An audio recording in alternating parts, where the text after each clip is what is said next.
সমন্বয়করা আমাদেরকে কল দিয়ে বারবার যখন সহযোগিতা চেয়েছে, আমরা সর্বক্ষেত্রে ছাত্রদল সেই সহযোগিতা করেছি, তাদেরকে আগলে রেখেছিলাম।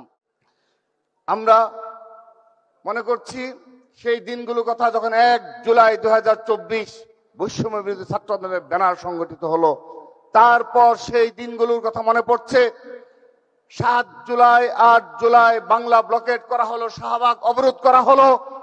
আমরা বাংলাদেশ জাতীয়তাবাদী ছাত্রদলের গর্বিত সাংগঠনিক অভিভাবক জনাব তারেক রহমানের একক নির্দেশনায় ছাত্রদল সবগুলো বিশ্ববিদ্যালয় ক্যাম্পাসে আমরা এই আন্দোলনের সম্মুখ সারিতে থেকে নেতৃত্ব দিয়েছি।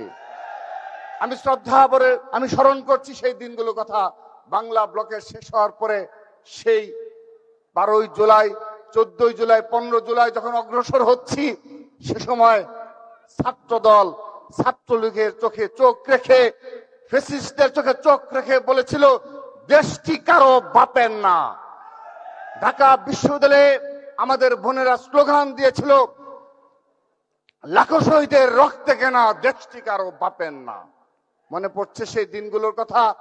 সেই 15 জুলাই যেদিন ছাত্রলীগের বর্বরচিত হামলা করেছিল ঢাকা বিশ্ববিদ্যালয়ে, আমাদের বোনদের উপর ছাত্রদলের অসংখ্য নেতাকর্মী সেদিন আহত হয়েছিল। আমরা ভেঙে পড়িনি।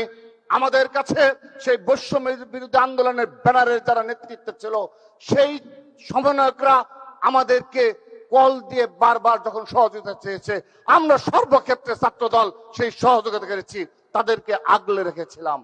মনে পড়ছে ঢাকা বিশ্ববিদ্যালয়ের ছাত্রদল সহ আশপাশের সকল শিক্ষা প্রতিষ্ঠান নেতৃবৃন্দ সেই ভয়ঙ্কর 15 জুলাই সেই ছাত্রলীগের নৃশংস হামলার পর শহীদুল্লাহ হল সহ কার্জন হলের যে 3টি হল রয়েছে, সেই হলগুলো আমরা ছাত্রলীগ হাত থেকে দখল নিয়েছিলাম।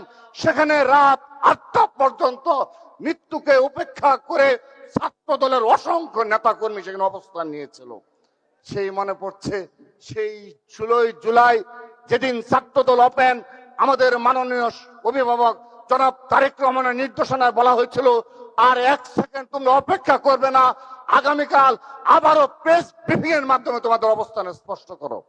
আমরা 16 জুলাই নয়াপল্টন পার্টি অফিসে আনুষ্ঠানিকভাবে প্রেস ব্রিফিং করে ছাত্র দলের অবস্থান স্পষ্ট করি এবং এই কোটা সংস্কার আন্দোলনকে এক দফা আন্দোলন রূপান্তরের জন্য আমাদের সেই আকাঙ্ক্ষা প্রকাশ করি।